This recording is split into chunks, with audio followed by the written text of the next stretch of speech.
만드는 언론 니네 연합동조화 여기는 국민TV 함께 만드는 언론 니네 연합동조화 여기는 국민TV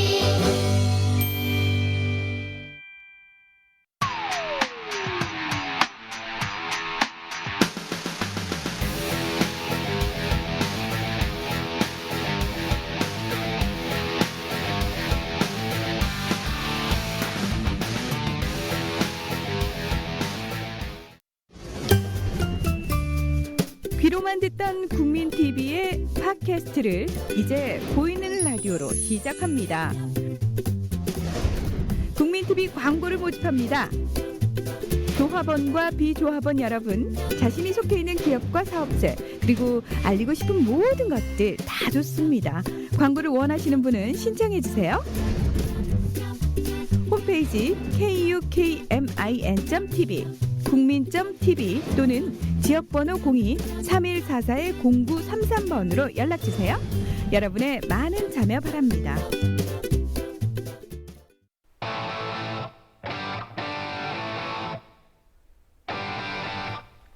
네, 청취자 여러분들 안녕하십니까? 그리고 시청자 여러분들 안녕하십니까?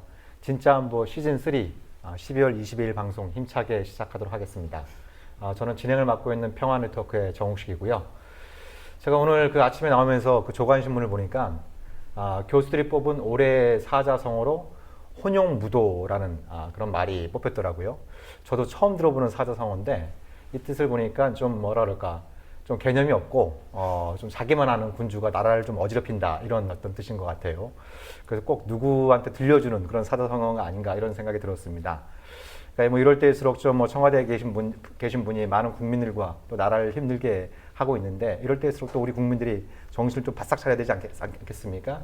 그런 취지에서 이제 우리 진짜 안보, 또 오늘 중요한 문제들을 좀 다루게 될 텐데요.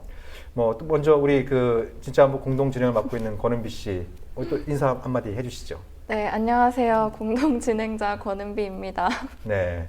어떻게 그 지난주 첫 방송이 나간 다음에 뭐 주변 친구분들이나 가족분들의 반응이 좀 어떠셨나요?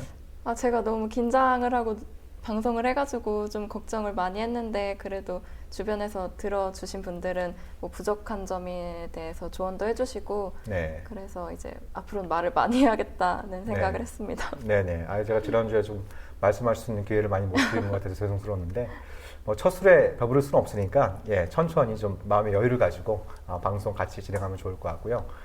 그리고 또 이제 이렇게 또 그 젊은 여성분하고 좀 또 방송 진행하다 보니까 뭐 환영하는 분들도 계십니다만 약간 또 불만을 나타내는 분들도 계신 것 같아요.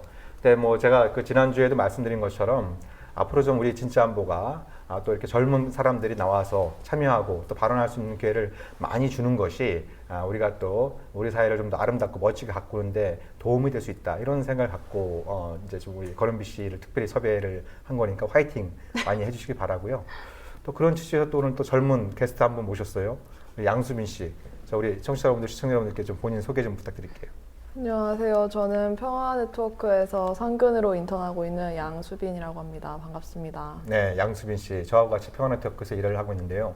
그러고 보니까 평화네트워크 회원, 인턴, 대표, 평화네트워크가 다 해먹는 방송이 되고 있네요. 네네.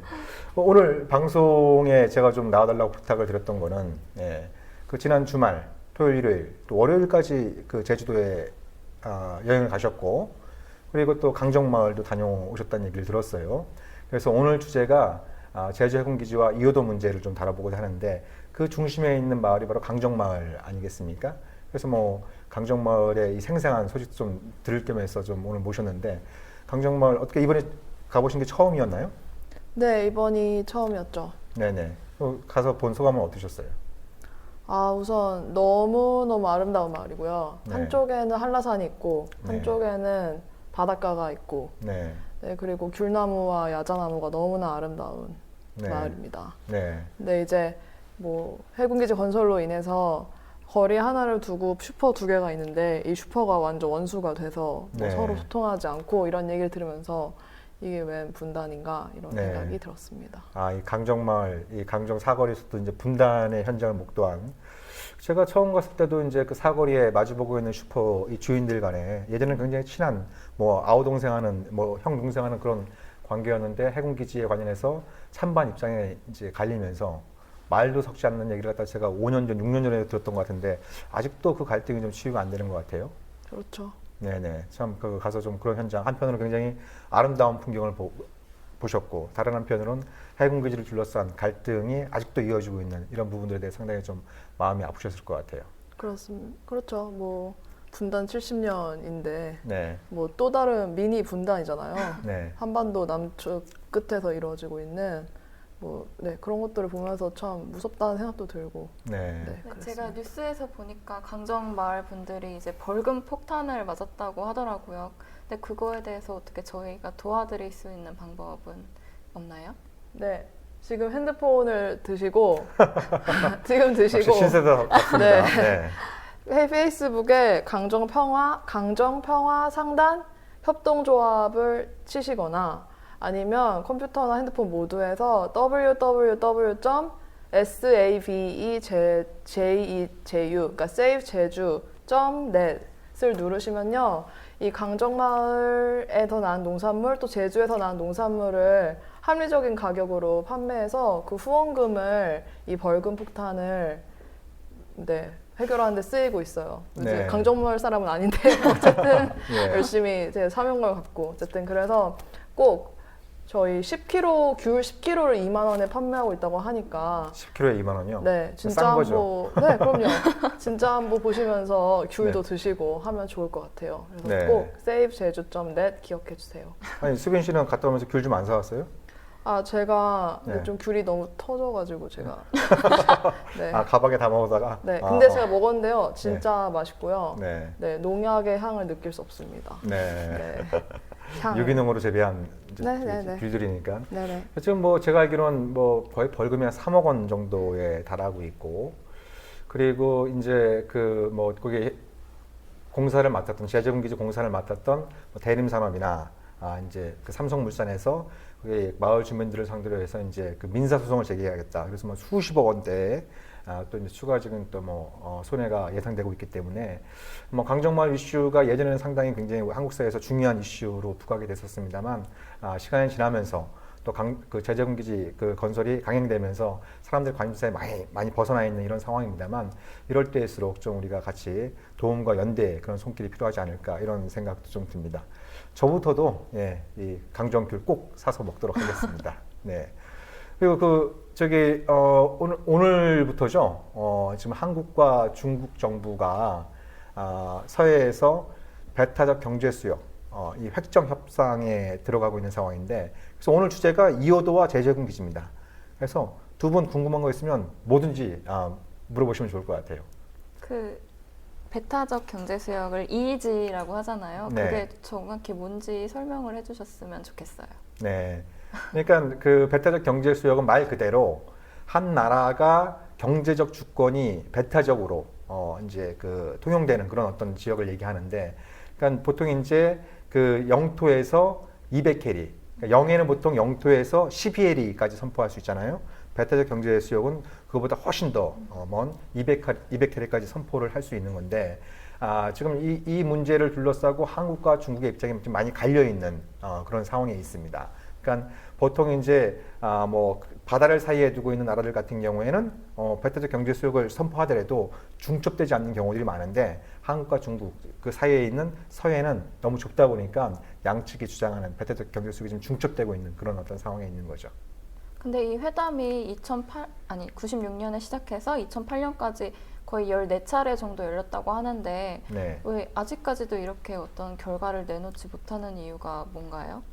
그러니까 96년에 이제 한국과 중국이 유엔 해양법 협약에 가입을 하면서 양측의 이제 배타적 경제 수역을 선포를 했습니다. 한국은 마라도를 기준으로 그 제주도 밑에 최남단에 마라도가 있잖아요.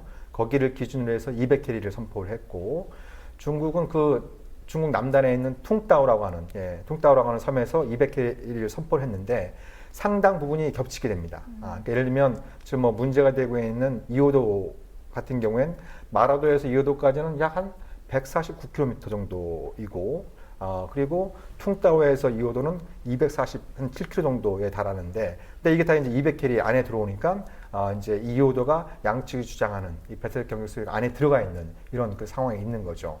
그러니까 이게 이제 원래는 이제 이런 문제를 갖고 있었는데, 이게 이제 2000년대 들어서 2003년도에 한국이 그 이오도는 그 수중 암초잖아요. 우리가 좀 이따 설명을 하겠습니다만 수중 암초인데, 여기에 이제 그 구조물을 세워서 한국이 해양과학기지라는 걸 만들었습니다. 2003년도에. 그리고 2005년, 6년부터 제주 해군기지 그 건설 계획을 발표를 하면서 여기에 이제 중국이 반발을 하면서 이오도는 한국의 관할권을 인정할 수 없다. 이건 중국의 관할 지역이다. 그러면서 이걸 중국 이름으로 뭐 수엔자오 뭐 이런 어떤 이름을 달고 자신들의 어떤 관할 구역이다. 이렇게 얘기를 하고 있는 그런 상황에 있는 것이죠. 그래서 이 문제를 둘러싼 양측 간의 협상이 한 10년 넘게 한 14차례 정도 있었는데, 계속 그 이제 한국은 등거리 원칙, 그러니까 양측이 주장하는 어떤 이제 이 그 경계선이 중첩될 경우엔 그 이제 마라도와 퉁따오의 그 등거리, 이건 이제 그 경계선을 획정해야 된다라고 얘기를 하고 있고, 이에 대해서 중국은 뭐 형평의 원칙 이런 걸 내세워서 거리는 그 한국한테 가깝지만 이오도가 그렇지만 중국의 뭐 인구 규모라든지 해안선의 길이라든지 또 이제 대륙붕의 크기 이런 것들을 종합적으로 고려할 때는 한국이 이오도를 양보해야 된다, 이렇게 이제 주장을 하면서 지난 그 12년 동안의 협상이 제대로 이제 성과를 내지 못한 이런 어떤 상황에 있는 거죠. 이오도가 수중 암초라고 하셨는데 그러면은 저희 영토에는 포함이 안 되는 건가요? 예, 그러니까 그 이제 이게 이제 제주 해군 기지가 2011년, 12년 이때 한참 논란이 되면서 이오도가 마치 섬인 것처럼, 이제 그 주장하는 목소리들이 상당히 많이 있었습니다만, 국제법적으로 볼 때 이오도는 섬이 아닙니다. 그러니까 보통 국제법적으로 볼 때는 섬, 아일랜드가 있고, 그다음에 이제 그 수중 위로 올라와 있습니다만 사람이 살지 않는, 그러니까 암초 같은 그런 어떤 일반적인 암초가 있고, 그 다음에 그 바다 밑에는 암초가 있는 거죠. 크게 이제 세 가지로 구분할 수 있는데, 예를 들어서 마라도 같은 경우에 이제 영토잖아요.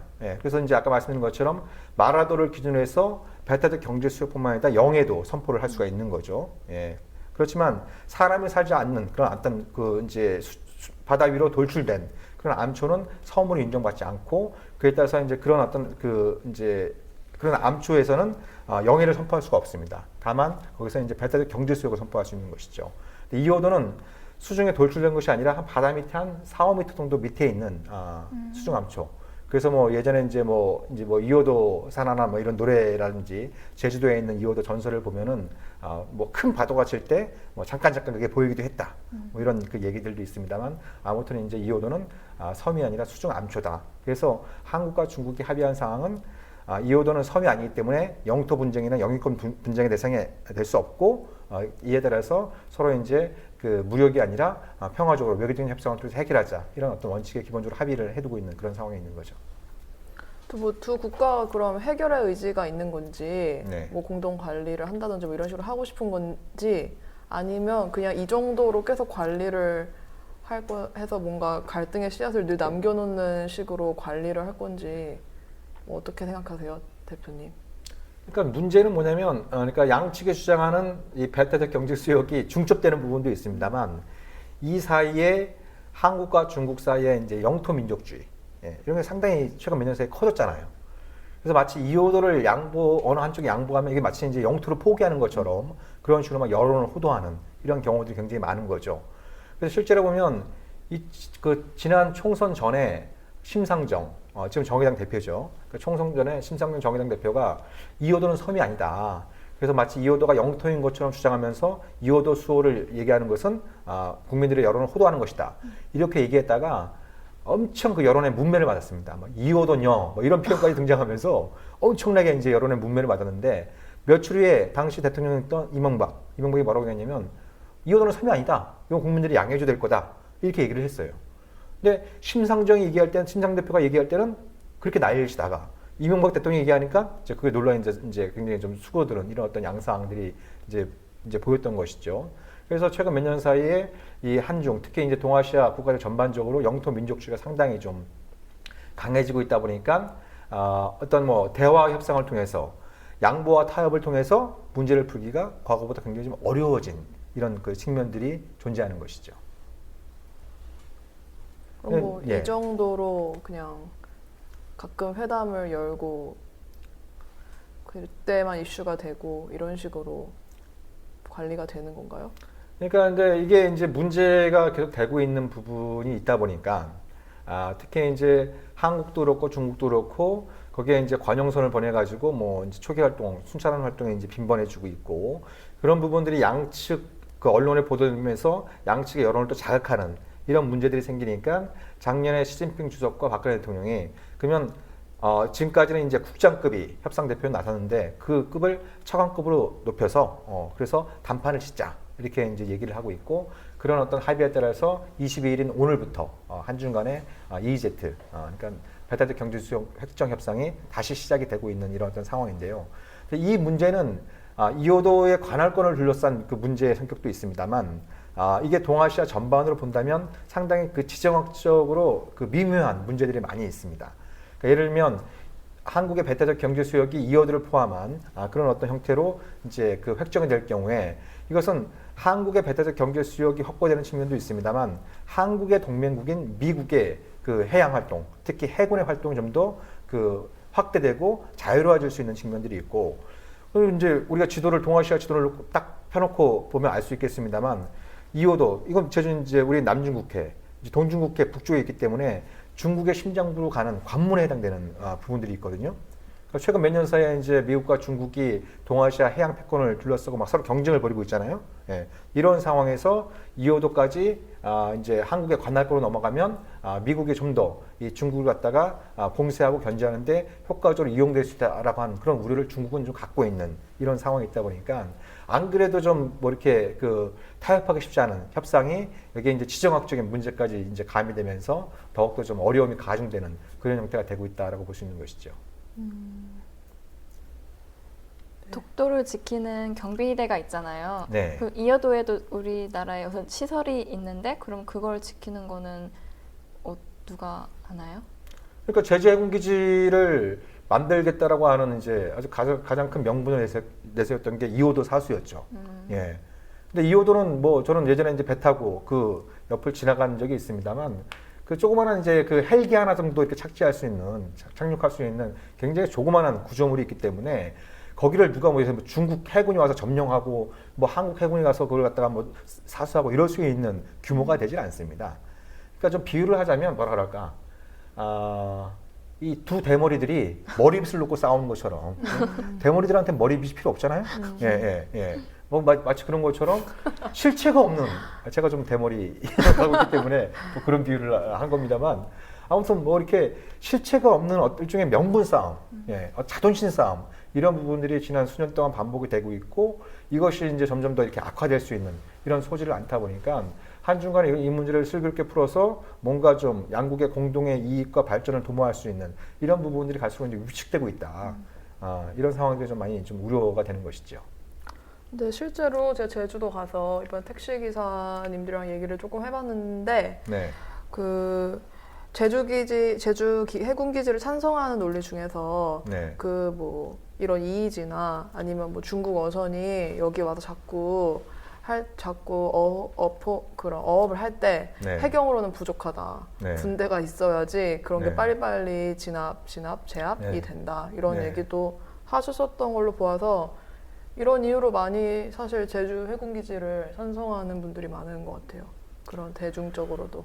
근데 한번 그 예를 들어서 이제 중국의 불법 어업을 삼는 어선들을 한국 해군이 거기 가서 대응을 했다, 납포를 했다. 그러면 한중 간에 어떤 일이 벌어질 것 같아요? 군사적 군사적 충돌. 그러니까 이게 뭐 불법적이지만 그 민간 어선 활동을 군사적으로 대응하게 되면 이건 양국 간의 어떤 뭐 외교 문제를 넘어서 군사적 긴장이 고조될 수 있는 상황이 될 수 있잖아요. 네. 얼마 전에 왜 그 북방한 것은 그 인근에서 중국 어선이 조업 활동을 하다가 그 남한 해군의 경고 사격을 받았고 그거에 대해서 중국 외교부가 항의한 일이 벌어지지 않았습니까? 예. 그렇기 때문에 기본적으로 그런 불법 조업의 문제는 해군이 아니라 해양 경찰이 해야 될 역할인 것이고 그거에 대응할 수 있는 뭐 해경들은 제주도에 굉장히 많이 있습니다.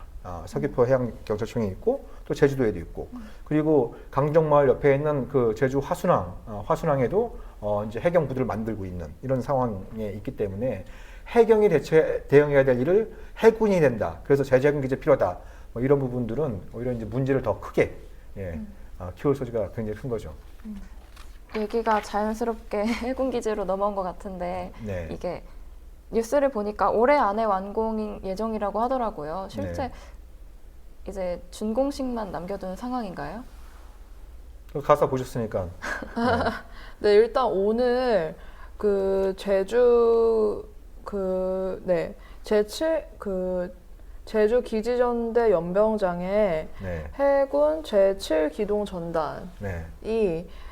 그 부대 이전 기념 행사를 열었어요. 그래서 네. 안 그래도 강정마을 주민들이 오늘 피켓팅을 오전 10시부터 하겠다. 네. 운동 그런 저지 우리가 완전히 막을 수는 없지만 우리 이거는 표명해야 된다. 이런 네. 얘기를 하셨었고요. 네. 네. 근데 제가 일요일날 갔었는데 전함도 들어와 있었고 네, 이제 다 돼가는 것 같아요. 네. 네. 그러니까 그 제주 해군 기지전대가 12월 1일 날 창설이 됐죠. 네. 기지전대는 이제 그 해군 부대를 지휘 통솔하고 지원하는 그런 어떤 육상 부대에 있는 것이고, 그리고 이제 제7 기동전단, 여기 이제 2개 전대로 이제 꾸려지고 또 하나 이제 잠수함 전대가 이제 들어오게 돼 있죠. 그래서 이제 크게 볼 때는 육상에 기지전대가 있고 해상에 이제 해군 이제 작전 부대로서 이제 기동 전단과 이제 잠수함 전단이 이제 거기에 이제 그 주둔을 하게 되는. 그래서 아마 규모상으로 볼 때는 약 한 3,000명 안팎의 아마 해군이 주둔하게 될 것 같고.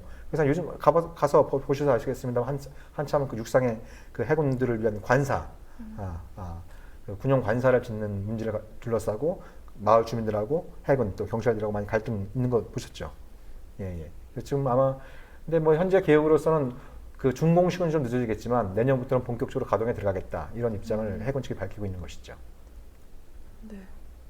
그래서 사실 제가 좀 여쭤봤어요. 이미 뭐 더 예. 됐는데 네. 무엇을 더 하려고 계획하고 계시는가 여쭤봤는데 일단은 매일 오전 네. 11시부터 1시간 반, 2시간 정도 미사를 드리고 계시고 미사를 드린 후에는 인간띠를 입고 네. 그 공사장 앞에서 레미콘이 왔다 갔다 하는 가운데서 이제 반대 운동을 지속을 하고 계십니다. 그래서 강정마을 지킴이들이 약 30명 정도 마을에 계시다고 하고요.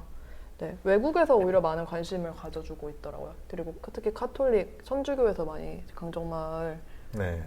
제주 해군 기지 건설 반대 운동을 도와주고 있습니다. 네. 그러니까 그 뭐 제주 해군 기지에 대한 찬반 입장을 떠나서 이 강정마을 해군기지 반대 운동은 이 평화운동사에서 굉장히 좀 특이할 만한 사례다라고 말씀을 드릴 수가 있는 것이죠. 그러니까 이제 대한민국 최남단에 있는 제주도에 또 그 제주도에서 최남단에 있는 강정마을이라고 하는 조그만 마을의 해군기지 그 건설을 둘러싸고 거기 마을 주민들 그리고 그 강정마을의 안타까운 사연들을 들은 전국 각지에서 자발적으로 온 그 현지 평화지킴이라고 불리는 활동가들. 뭐 이 활동가들 속에는 단체에 소속되지 않은 사람들이 훨씬 더 많습니다. 자발적으로.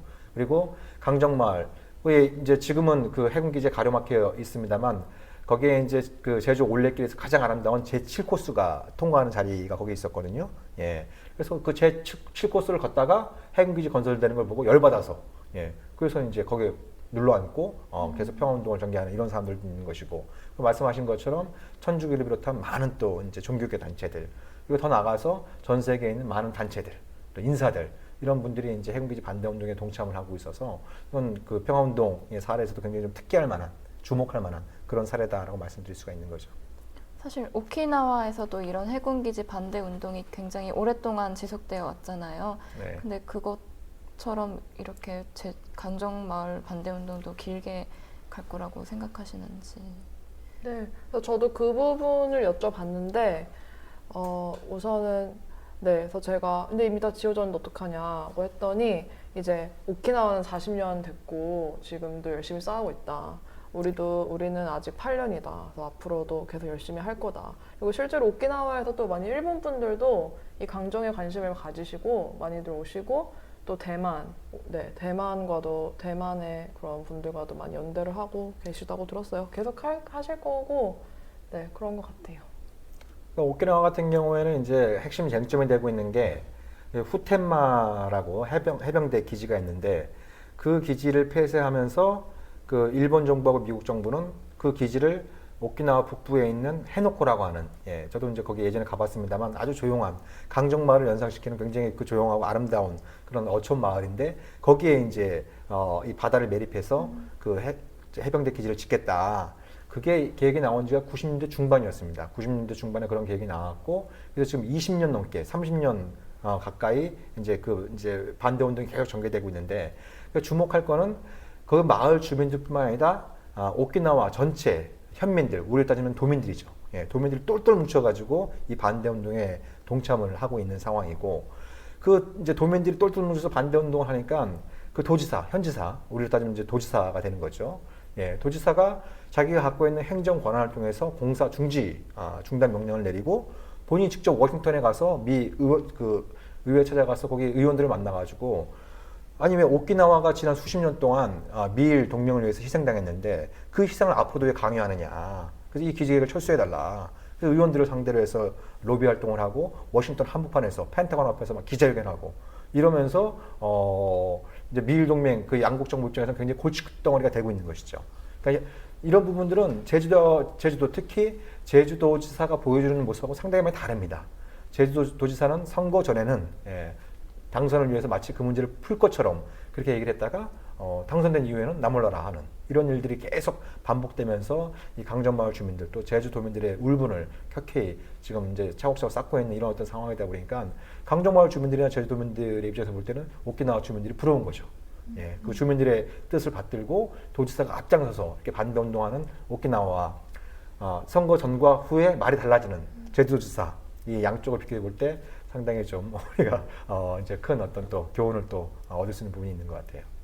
오키나와에서는 이제 현 주민들이 되게 똘똘 뭉쳐서 이거를 반대를 같이 했다고 하셨는데 그럼 강정에서는 이 문제와 관련해서 어떤 여론이 만들어지고 있는지 좀 궁금해요. 강정에서는 우선은 해군기지를 반대하는 분들의 수가 더 많고요.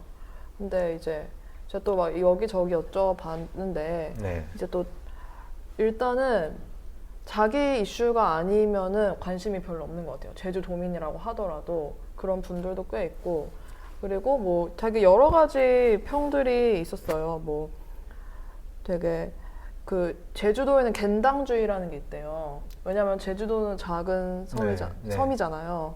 섬이고 아무래도 겐당주의. 네, 어쨌든 그래서 육지의 영향이 좀 적다 보니까, 그러니까 그리고 그 섬이고 하니까 관계가 너무 중요한 거예요. 그래서 정치나 어떤 선거를 할 때도 내 친구면 뽑아주는 그런 게 되게 심하대요. 그러니까 뭐 정치색보다 아무래도 섬이니까 관계의 힘이 더 센 거죠. 그래서 그런 게 있어서 어떤 분이 이런 말씀도 하셨어요. 강정마을에 내 친구가 너무 많다. 네. 근데 찬성 친구도 있고 반대 친구도 있다. 그래서 나는 중립이다. 나는 아무 말도 할 수가 없다. 뭐 이런 네. 말도 하셨고, 뭐 지역 경제를 위해서 지어야 된다 이런 말도 있었고, 뭐 여론은 다양한 것 같아요. 제가 퍼센트로 딱 말할 수는 없으나, 근데 이런 얘기도 하셨어요. 아무리 뭐 해군 경제를 위해서 해군 기지를 지어도 돈 없는 사람들은 계속 돈이 없다. 있는 사람들만 계속 번다. 이런 얘기도 하셨었고, 뭐 비난하시는 분들도 있었고, 여론은 다양한 것 같아요. 네. 그러니까 그 전반적으로 마을 주민들이 많이 좀 지쳐 있는 상태죠. 예. 그러니까 왜냐하면 그 방금 전에 그 이제 양수민 씨가 얘기한 것처럼 이 괜당이라고 하는 아주 독특한 문화가 제주도에 있는 거고, 그건 결국 이제 사람 간의 관계고, 그런 어떤 사람 간의 관계가 가장 큰 재산인 이런 어떤 이 문화적인 특색을 갖고 있는데, 해군기지 문제 가지고 찬반으로 갈리게 되고, 이건 찬반으로 갈리는 건 형 동생 사이, 아버지와 아들 사이, 부부간에도 심지어 이런 일들이 벌어지니까 그런 부분들이 뭐 하루 이틀 낼 문제가 아니고 뭐 7년 8년 이렇게 계속되고 있으니까 마을 공동체는 이렇게 붕괴되고 있고, 또 안타깝게도 해군기지 건설은 강행되고 있고, 그럼 이제 이거 불가피한 거 아니냐, 이런 어떤 여론도 사실 있는 게 사실이죠. 그래서 초기에 비해서 마을 주민들의 반대 여론도 과거만큼 강하지 않은 게 사실이고, 또 이제 적극적으로 이제 반대를 하더라도 예전만큼 이렇게 좀 강하게 반대 운동을 전개하는 분들도 소수입니다만, 여기서 이제 중요한 그 부분 중에 하나는 이 붕괴된 이렇게 그 갈기갈기 찢긴 마을 공동체를 어떻게 복원하고 어떻게 이걸 다시 일으켜 세울 것이냐, 이런 부분들을 이 숙제를 풀지 못하면 뭐 해군기지가 설사 가동이 됐다고 하더라도 그것은 문제의 끝이 아니라 또 다른 문제의 시작이 될 수 있는 소지가 다분히 있는 것이죠. 제가 제주 해군기지 관련해서 좀 자료를 보다가 제일 궁금했던 거는 네. 이제 민군 복합형 관광 미항이라는 문구가 자주 등장하더라고요. 네. 근데 이게 정확히 뭘 의미하는 건지, 그리고 이렇게 관광이랑 결합해도 해군 기지를 관광이랑 결합해도 괜찮은 건지, 네. 또 다른 나라에는 이런 경우가 있는지 좀 네. 궁금해요. 그러니까 공식 명칭이 민군 복합 관광 미항. 그냥 이름은 참 그럴싸하게 지어놨어요. 예. 그리고 뭐 이게 다른 나라, 예를 들면 이제 박근혜 대통령도 이게 2012년 대선 때 아주 핵심적인 쟁점이 됐었거든요. 그러니까 뭐 하와이 예를 들면서 하와이 봐라. 거기 뭐 태평양 사령부가 만들어지니까 세계적인 뭐 관광지가 되지 않았느냐. 뭐 이렇게 이제 얘기를 하면서 강정마을도 해군과 민간이 같이 쓰는 그런 아름다운 항구를 만들어서 이 전 세계 관광객들을 유치하겠다. 뭐 이렇게 이제 얘기도 하고 그랬었죠. 근데 태평양 사령부가 있는 예전에 뭐 진주만 폭격도 당하겠습니다만 저도 예전에 거기 가봤습니다만 규모 자체가 비교가 안 되는 거죠. 그리고 그 모든 군사 시설이 마찬가지겠지만 특히 해군 기지 같은 경우에는 시큐리티니까 안전 문제, 보안 문제가 굉장히 중요합니다. 그러니까 예를 들어서 뭐 하와이 항도 마찬가지고 샌디에고도 마찬가지고 밀항과 군항이 같이 있다고 하더라도 그건 다 분리되어 있는 거죠. 예, 분리되어 있고 분리된 어떤 그 장벽에서 이 군항에 대해서는 엄격한 보안 조치들이 이루어지고 있는 이런 그 상황인데 뭐 강정마을은 그냥 뭐 민군이 갖다 이렇게 다 뭐 다 복합적으로 쓸 수 있는 것 자체가 일단 이제 좀 군사적인 상식과 벗어난 얘기다라고 말씀드릴 수가 있고 그리고 처음부터 그렇게 계획됐던 게 아니에요. 그러니까 왜 강정마을이냐, 제주군기지가 왜 강정마을이냐? 강정마을은 만이 아니라 곳이에요. 그러니까 바다에 이렇게 그 강정마을이 그 해안선이 안으로 들어와 있는 게 아니라 바다 쪽으로 뻗쳐 있어요. 그러면 우리가 상식적으로 볼 때 거기는 굉장히 항구를 만들기에 군항은 물론이고 밀항도 만들기에 좀 부적합한 지역이거든요. 근데 왜 글로 갔느냐? 처음에는 화순이었어요. 화순. 그러니까 강정마을을 정면으로 보면은 왼쪽에 그 화순항을 후보지로 올렸는데 주민 투표 결과 부결됐습니다. 예. 그래서 그 다음에 갔던 게 위미, 강정의 오른쪽에 있는 위미로 갔습니다. 위미로. 또 거기서 또 부결됐네. 또 부결된 거예요. 그러니까 이제 해군 쪽에서는 이게 정상적인 어떤 절차를 밟아서는 이게 이 부지 선정이 안 되니까 거기서 이제 꼼수를 부리게 되는 거죠. 그래서 주로 이제 그 강정마을에 있는 해녀들을 설득을 해서 여기 해군 기지가 들어오면 엄청난 보상금을 이제 줄 수 있다고 해녀들을 갖다 꼬셔가지고 마치 군사 작전 하듯이 마을총회를 열었는데 약 한 1,900명 가운데 그 마을총회에 참석한 사람들이 그 90명이 안 됩니다. 예. 87명인가 참석을 해갖고 그냥 박수로 그냥 만장일치로 통과시켜 버렸거든요. 근데 대다수 주민들은 마을총회가 있는조차 몰랐던 거예요. 그래서 그 사실을 알고 다시 마을총회를 소집해갖고 이번에는 600명이 넘는 사람들이 이제 마을총회에 참여해서 약 90% 가까운 주민들이 반대를 했던 거거든요. 그게 이제 2007년 4월 달에 첫 총회가 있었고 두 번째 총회가 2007년 가을에 있었는데 그때부터 이제 강정의 비극이 시작된 거죠.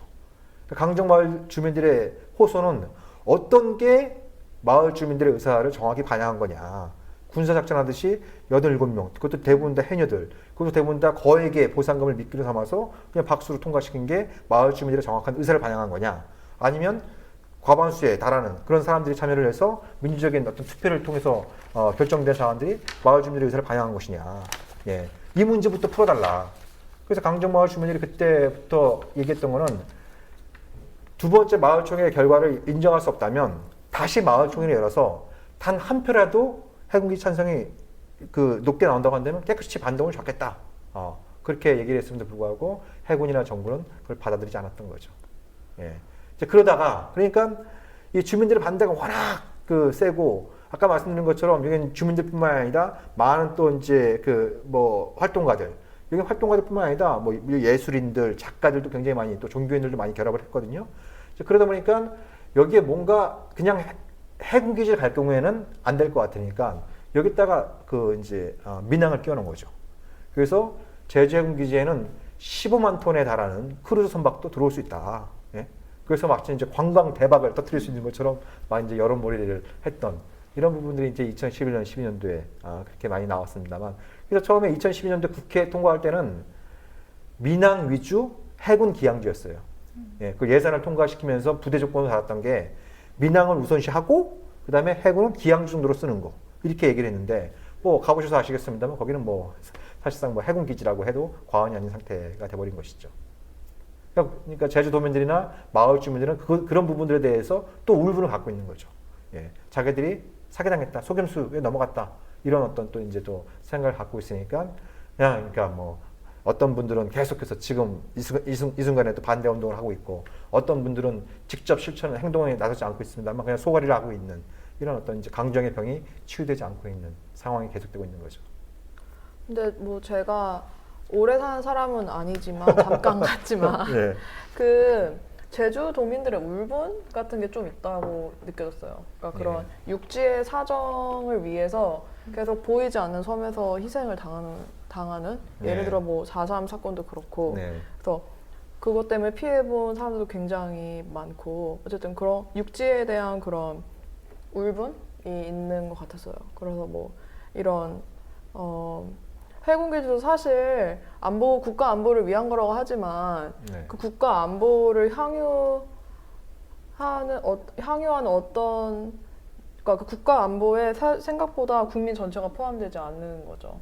그러니까 지금 이 강정마을 사람들은 아무리 뭐 해군기지가 들어와서 우리나라 국가 전체 안보에 뭐 도움이 된다고 할지라도 같이 옆에 사는 이웃이랑 그렇게 맨날 의기소침하게 지내야 되고 막 이런 상황이라면 그들의 평화는 누가 책임져 주겠어요. 그래서 그런 것들이 좀 안타까웠던 것 같습니다. 안타까워요. 어떻게 해요? 그러니까 이제 4.3 그 항쟁에 대해서도 뭐 최근 들어서 뭐 4.3일 폭동이었다 뭐 이런 식의 이제 얘기들도 일부 뭐 좀 몰지각한 사람들 입에서 나오고 있습니다만 해군기지가 들어서고 그렇지 않고의 문제를 떠나서 절차적으로 자신들이 납득할 수 있는 최소한의 절차적 정당성도 없었다. 이런 부분들이 이제 그 마을 주민들의 어떤 좀 울분을 많이 자극한 부분이었고, 그리고 이게 참여정부 때 결정됐습니다만 2005년도에는 제주도를 평화의 섬으로 지정을 했어요. 2005년도에 평화의 섬으로 지정을 해놓고, 그리고 이제 2006년 7년도에는 또 이제 제재군기지 건설을 강행하면서 강정마을을 그런 절차적인 정당성까지 무시하면서 해군기지 후보를 이제 정해버리니까 제주도민들이나 강정마을 주민들은 도대체 뭐 하자는 거냐? 우리를 갖고 노는 거냐? 그러니까 뭐 이제 뭐 이 방송을 들으시는 분들 중에서도 힘이 있어야 평화를 지키지 않느냐? 뭐 이렇게 주장하는 분들도 계십니다만 왜 해군기지가 제주도에 그것도 강정마을에 있어야 되느냐에 대해서는 여전히 설명되지 않는 부분들이 많이 있는 거거든요.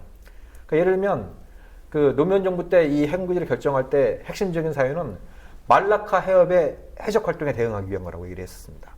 근데 이것도 웃기는 얘기였어요. 당시에도 이제 저도 뭐 그때 끝장 토론에도 나가고 그랬었습니다만 그게 왜 웃기는 얘기였냐면 첫 번째, 제주도에서 말라카 해협까지 가려면 열흘은 좋게 걸립니다.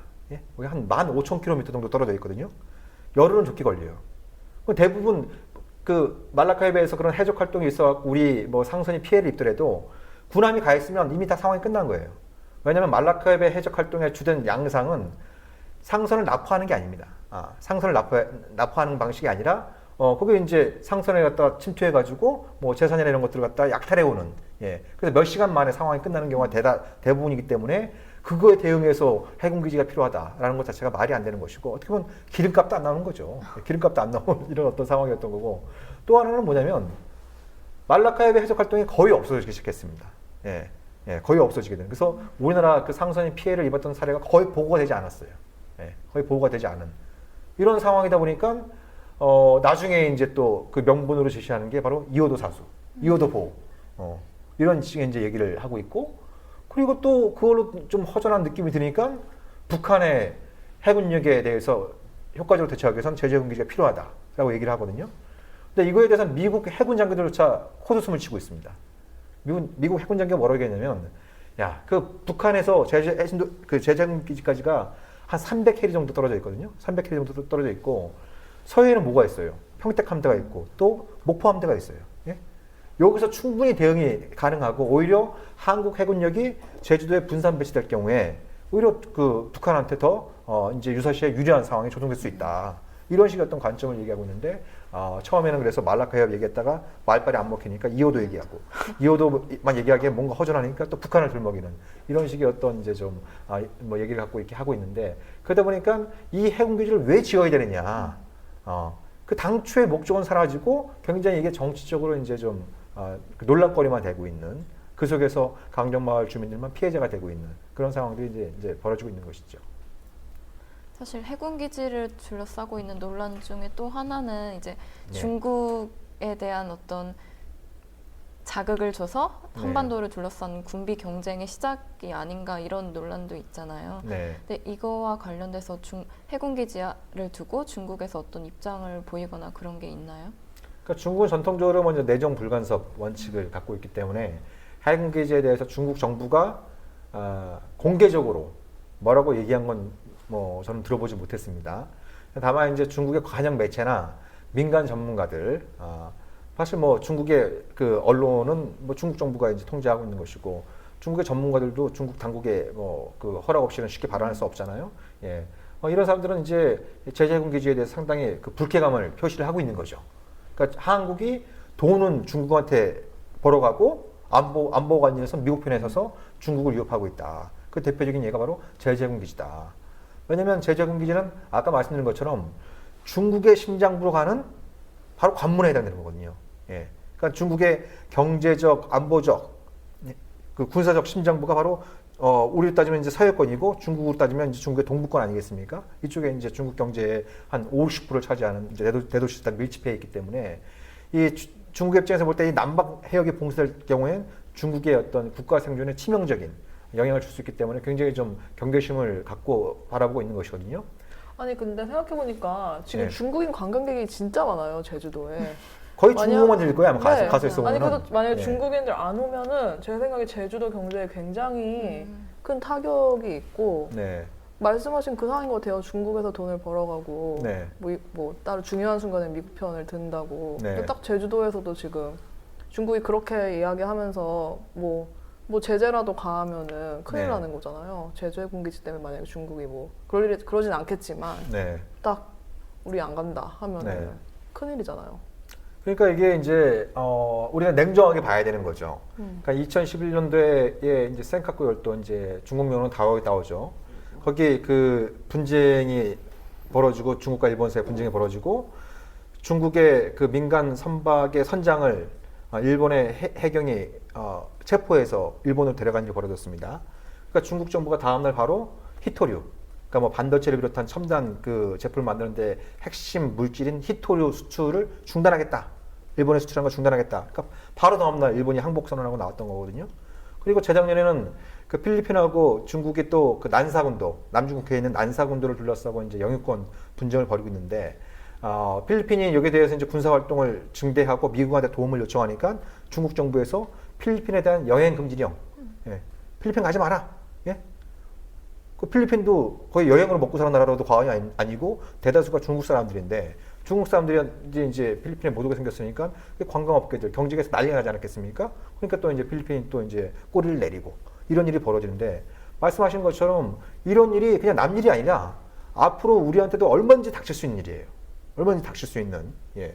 예를 들면 아까 말씀드린 것처럼 무슨 뭐 그 이제 2호도 인근 수역에서 불법 조업에 하고 있다는 중국 어선에 대해서 한국 해경이 아니라 해군이 대응한다라든지, 그죠? 예. 또 2호도를 둘러싸고 한국과 중국의 해군이 뭐 초기 활동하면서 대치한다는 이런 상황이 벌어진다든지.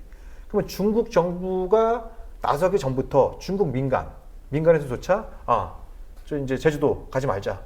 예, 뭐 이런 어떤 뭐 그런 운동이 벌어질 경우에 우리 경제, 특히 제주도 경제에 치명타를 안겨줄 수 있는 이런 위험성들이 굉장히 많은 거거든요. 그러니까 이런 부분들에 대해서 우리가 굉장히 슬기롭게 봐야 되는 것이죠. 이 문제를 어떻게 풀어야 되는지 이런 부분들 슬기롭게 볼 필요가 있는 거죠.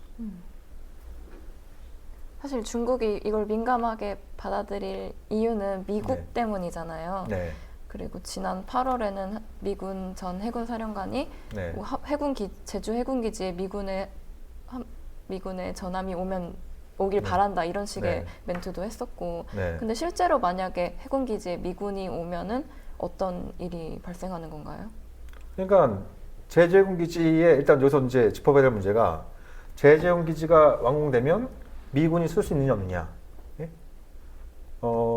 한국 정부, 우리 정부의 공식적인 입장은 우리는 명백한 주권 국가이기 때문에 우리의 허락이 필요하다 이렇게 얘기를 하고 있어요. 근데 이건 웃기는 얘기입니다. 예, 이건 국민들을 정말 뭘로 보는 거죠. 그런 어떤 미군의 유출입 문제에 관해서 그 내용을 규정하고 있는 게 뭐예요? 한미행정협정 혹은 그 주한미군 주둔군협정이라고 불리는 소파입니다. 소파. 그래서 얼마 전에 왜 탄저균, 탄저균 논란이 벌어졌잖아요. 예, 탄저균이라고 하는 그런 그 맹독성 유해 물질이 민간 택배회사를 통해서 왔다 갔다 하는 것도 뭐 한국의 허락이 필요 없는 거예요. 예? 예. 그러면 병력이나 무기는 말할 필요가 없습니다. 소파에 보면은 뭐라고 되어 있냐면 미 합중국은 대한민국의 비행장이나 항구에 대해서 입항료나 착륙료를 지불하지 않고 기항할 수 있다고 되어 있습니다. 예. 그러니까 쉽게 말씀드리면 제재공격이 만들어지면 미국은 뭐요? 공짜로 쓸 수 있는 겁니다. 공짜로. 예. 입항료를 지불하지 않고도 쓸 수 있는 그 내용이 소파에 명시되어 있는 이런 그 상황에 있는 거죠. 예. 그러니까 제주 해군기지를 미국에 쓸 수 있느냐 없느냐의 문제는 대한민국 주권의 영역이 아니라 미국 마음이라는 겁니다. 이게 냉정한 현실에 있는 거죠. 그러면 미국은 제주 해군기지 완공되면 쓸 것이냐? 방금 전에 이제 그 전 주한미군 해군 사령관의 얘기도 소개를 해주셨습니다만 미국이야 당연히 땡큐죠. 네. 미국의 기본적인 입장, 특히 이제 아시아 그 재균형 전략을 발표를 하고 해외 공군력의 60%를 갖다가 아시아太平洋 지역으로 좀 이제 집중시키고 있지 않습니까? 그러니까 근데 그러다 보니까 뭐예요? 기지가 부족한 거예요. 예. 그래서 상시적으로 사용할 수 있는 기지가 부족하니까 뭘 원하냐면 기항지. 그러니까 미국이 필요로 할 때 수시로 왔다 갔다 할 수 있는 기항지를 많이 원하고 있는 거예요. 예. 그러니까 아까 방금 전에 얘기했던 그 주한 해군 사령관의 얘기는 미국이 제주 해군기지가 완공되면 이걸 기항지로 쓰겠다라고 하는 의사의 표현인 겁니다. 예. 의사의 표현인 거죠.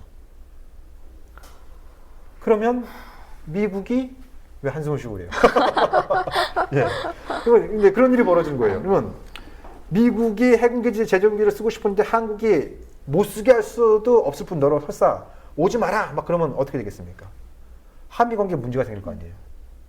거꾸로 그래 니들이 우리 유일한 동맹국이니까 와서 써 이렇게 되면 한중 관계가 어떻게 되겠습니까? 한국하고 중국 관계가. 그럼 이제 한국 어떻게 해야 돼요? 그러니까 그 문제로 가기 전에 그래서 제가 이 해군기지 관련해서 뭐 벌써 이 반대운동에 뭐 나름대로 이렇게 논리를 제시한 지가 이제 10년이 됐습니다만 이거는 제주해군기지가 만들어지면 이건 대한민국 정부의 주권적인 결정에 의해서 한국 해군기지를 만드는 거지만 이것은 미군도 사용할 수밖에 없고 그에 따라서 주권적인 결정이 가장 비주권적인 미중 관계에서 한국의 샌드위치 때는 이러지도 저러지도 못하는 샌드위치 신세로 전락하기 때문에 제주해군기지는 전략적인 자산이 아니라 전략적인 부채가 될 것이다. 그런 얘기를 이제 오래전부터 해왔는데 안타깝게도 이제 여기까지 온 상황이 된 거잖아요. 근데 주목할 건 뭐냐면 이게 저의 주장만은 아니라는 겁니다. 제가 얼마 전에 그 이제 데이비드 서치타라고 하는 아마 이 방송 들으시는 분들 중에서 아마 이렇게 그 포털 엔진에서 정욱식 또 데이비드 서치타 그러면 제가 그 논문을 가지고 좀 정리한 글이 있는데 한번 그걸 보시면 굉장히 주목할 만한 내용이 많이 있습니다. 이 데이비드 서치타라는 사람이 어떤 사람이냐면 몇 년 전까지 그 미 7함대 그러니까 일본 요코스카에 모항을 두고 있는 7함대의 작전장교를 맡았습니다. 작전장교를 하면서 주로 한 일이 동북아에서 한미일 해상작전을 갖다가 이제 맡은 그런 그 사람이었는데 이 사람이 그 제주해군기지의 전략적 함이라는 어떤 그 논문을 통해서 여러 가지 주목할 만한 얘기들을 많이 하는데요. 뭐라고 표현하냐면 제주해군기지는 중국에게 단두대의 칼과 같은 존재가 될 거다. 이렇게 얘기를 합니다. 단두대의 칼과 같은.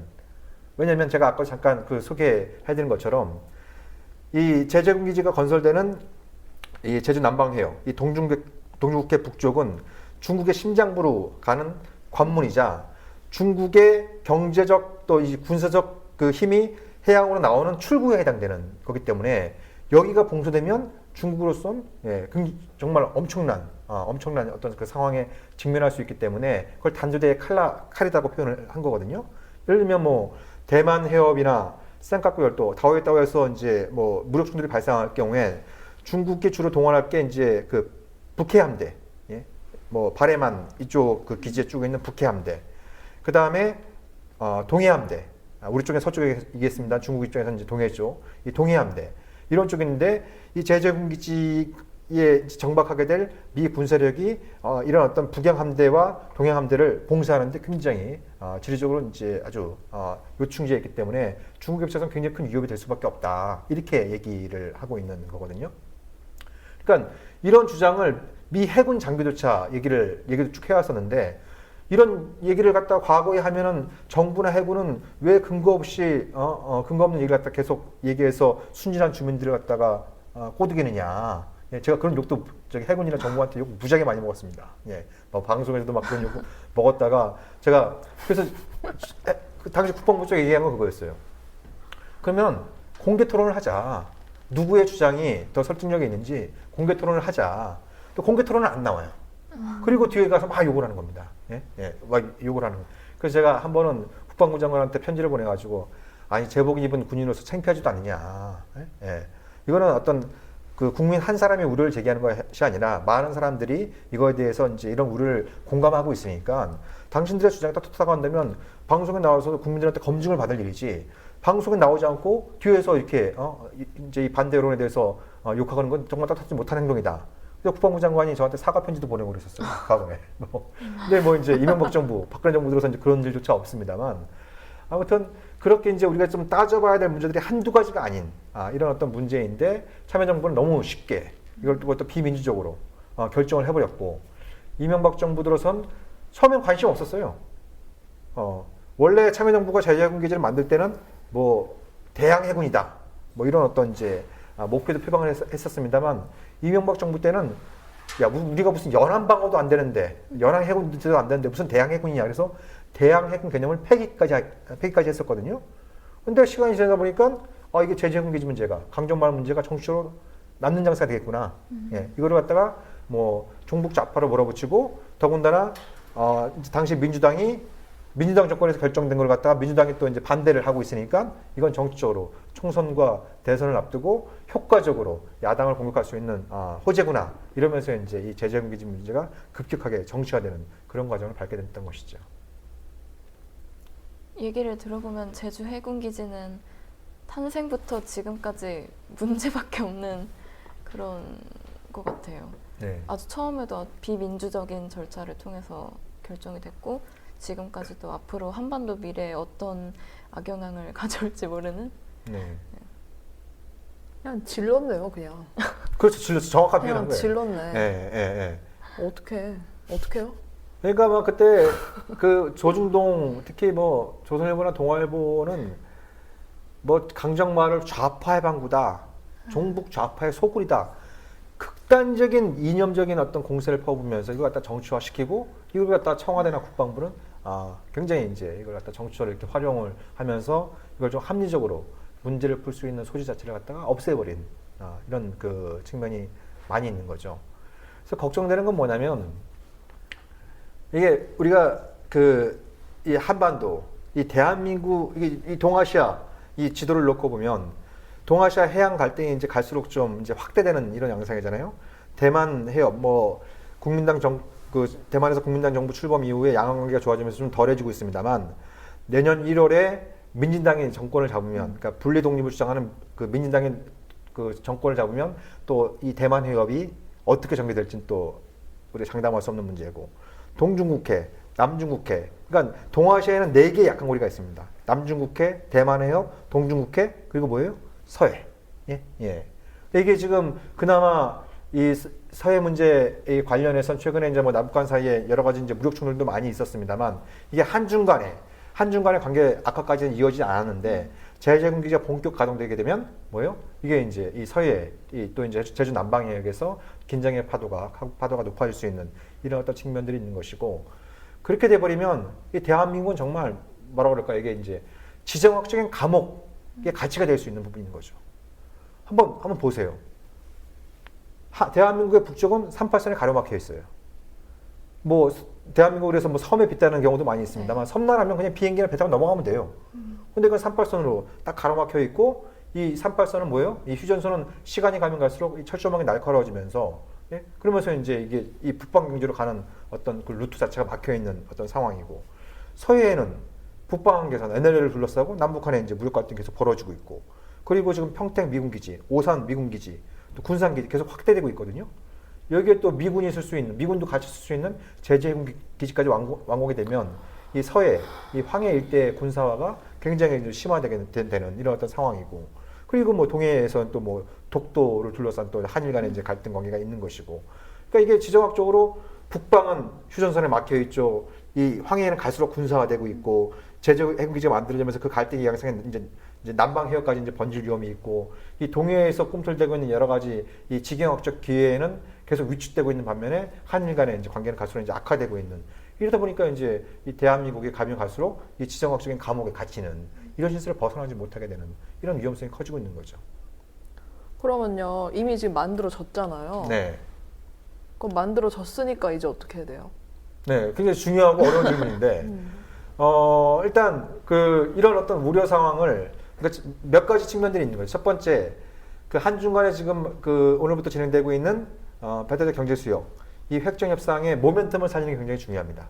예, 이걸 뭐 몇 년에 한 번씩 할 것이 아니라 이게 또 한두 번의 회담으로 해결될 수 있는 문제는 아니잖아요. 네. 그러니까 이제 회담을 갖다 정례화함으로써 이 대화 협상을 통해서 문제를 풀겠다라고 하는 기본적인 어떤 기조를 유지하는 것이 좀 대단히 중요하고, 또 하나는 한중 간의 이호도 문제를 무력을 통해서 군사력을 동원해서 풀지 말자.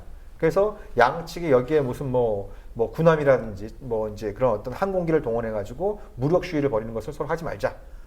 라는 이런 어떤 최소한의 합의에 도달하는 게 이제 대단히 좀 중요한 거죠. 왜냐하면 이호도를 둘러싸고 외교적인 협상은 결렬되고, 여기서 이제 또 서로 이제 힘을 과시하면서 문제를 풀려고 할 경우엔 그 자체도 문제가 되고, 그리고 다른 나라, 다른 지역의 사례에서 보는 것처럼 그걸 빌미로 해서 또 미국이 개입하려고 할 수 있는 거거든요. 예. 그렇다면 이제 그런 어떤 측면도 굉장히 중요하고, 또 하나 중요한 부분은 이 제주해군 기지를 뭐 제 개인적인 바람은 폐쇄를 하거나, 이거를 좀 뭐 이렇게, 사실 제가 이 문제가 논란이 됐을 때 그 해군이 그런 어떤 기항지가 필요하다고 한다면 옆에 그 확장되고 있는 화순항 해경부두를 해군이 필요시에 기항지로 쓰면 된다. 이 상설 기지를 만들 것이 아니라, 그런 어떤 제안도 있었습니다만, 이제 해군 측에서 나중에 들은 얘기로는 그것이 이제 공론화 될까봐 상당히 좀 걱정을 많이 했다고 얘기를 하죠. 근데 아무튼 뭐 그런 어떤 부분들에 대해서 박근혜 정부가 받아들이지 않은 상황이고, 가장 중요하게는 이것이 이제 미군이 아까 말씀드린 것처럼 이 해군기지를 사용하려고 하는 가능성이 굉장히 높기 때문에 미국 정부한테 이런 어떤 우려 상황을 갖다 정확히 전달을 해서 미군 함정의 제주 해군기지를 갖다 최소화하고, 더 나아가서 소파 규정도 바꿔야 되죠. 예. 미국이 원한다고 해서 아무데나 막 미 군사력을 갖다 놓을 수 있는 현행 소파를 좀 바꿔서 미국의 군사력의 유출 문제에 관련해서 한국의 사전 동의를 좀 명시할 수 있는 그런 어떤 노력들이 좀 필요하지 않나, 그런 생각이 좀 더불어 드네요. 예. 아니 뭐 저 혼자 또 이 많이 들었는데, 예. 뭐 어떠신 것 같아요? 좀 말씀 좀 들어보니까. 사실 저한테는 제주 해군 기지 강정마을 문제가 되게 가까이 느껴지지는 않았던 것 같아요, 지금까지. 네. 근데 이제 지금 이런 평화를 공부하고 있고 안보를 공부하고 있는 저에게 이제 앞으로 많이 지켜봐야 할 문제인 것 같습니다. 수면 씨는요? 네, 저도 사실 이번에 가고 나서 이 문제가 얼마나 심각한 문제고, 진짜 섬이라는 위치를 이용해서 섬이라는 위치인 것 때문에 사람들의 관심을 아무래도 많이 못 받는데, 그것 때문에 너무 많은 사람들이 평화로운 일상을 희생당하고 있다, 그런 생각이 들었고요. 그래서 그러니까 이게 그 제주 해군기지 문제가 한참 논란이 됐을 때 일부 지만 육지에 있는 분들이, 야, 그 제주도 도민들, 강정마을 주민들은 대한민국 국민 아니냐, 이 대한민국 안보를 위해서 해군기지를 짓겠다라고 하는데 왜 그거에 대해서 반대하느냐, 당신들은 대한민국 국민 아니냐, 막 이런 식의 원색적인 비난도 많이 있었는데, 아까 말씀드린 것처럼 강정마을 주민들, 또 제주도민들이 갖고 있는 울분의 근원이 무엇인지, 이런 부분들에 대해서 우리가 좀 냉정하게 볼 필요가 있고, 더 중요하게는 이게 정말 대한민국에 도움이 되는 거냐. 예. 제가 머리가 나빠서 그런지 모르겠습니다만, 아무리 생각해도 이거 우리 국익에 하등 도움이 될 게 없고, 오히려 우리의 국익, 대한민국 전체의 이익을 해줄 수 있는 그런 어떤 잠재적인 위험성이 굉장히 좀 강하기 때문에, 그런 관점에서, 그러니까 힘이 평화를 지킨다. 그리고 군대가 있으면 기지가 있어야 되고, 뭐 동맹 국가에 있으면 군사훈련이 필요하고 이런 어떤 군사주의적인 관점이 과연 이 지금 이 지정학적인 어떤 이 파장이 높아지고 있고 리스크가 커지고 있는 이 동아시아에서 한국이 생존할 수 있는 길인 것인가 이런 부분들에 대해서도 우리가 좀 한번 냉정하게 좀 뭐 색안경을 벗고 냉정하게 좀 따져보는 그런 어떤 계기가 되었으면 하는 그런 바람도 좀 드네요. 네. 자, 이제 오늘 방송 이것으로 좀 마쳐야 될 것 같은데요. 우리 수빈 씨, 저 강정마을 다녀와서 또 좋은 얘기 들려서 감사드리고 앞으로도 뭐 저기 강정마을 소식 또 좀 전해줄 거 있으면 우리 또 뭐 다양하게 또 우리가 알릴 수 있는 수단들이 있으니까 많이 알려주시면 여러분 좋을 것 세이브 같아요. 제주 얼른 핸드폰을 키세요.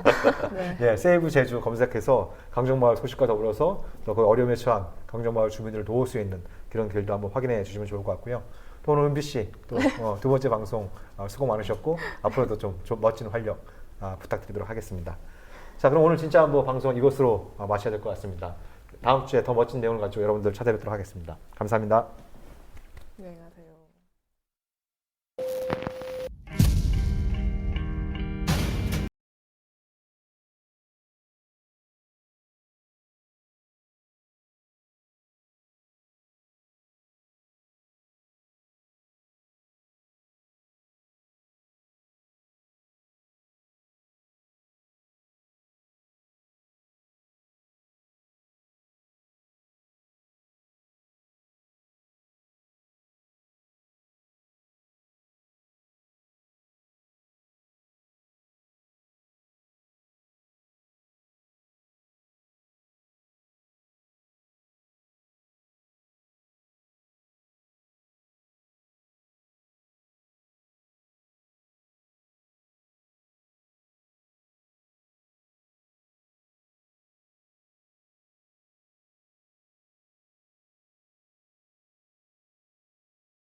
국민TV, 국민라디오 그리고 뉴스케이를 응원하시는 분들 미디어 협동조합 조합원 가입으로 힘을 실어주십시오. 그리고 기존 조합원 분들은 월조합비 납부 신청을 해주시면 감사하겠습니다. 조합원 가입과 월조합비 납부 신청 문의는 홈페이지 국민.tv 또는 서울전화 3144-7737로 연락주시면 됩니다.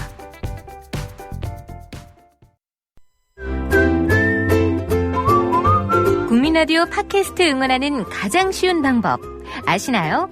다운로드하기, 별점 주기, 댓글 달기, 구독하기. 국민라디오 팟캐스트 널리 알리는 가장 쉬운 방법. 다운로드하기, 별점 주기, 댓글 달기, 구독하기. 기억하세요. 다운로드하기, 별점 주기, 댓글 달기, 구독하기.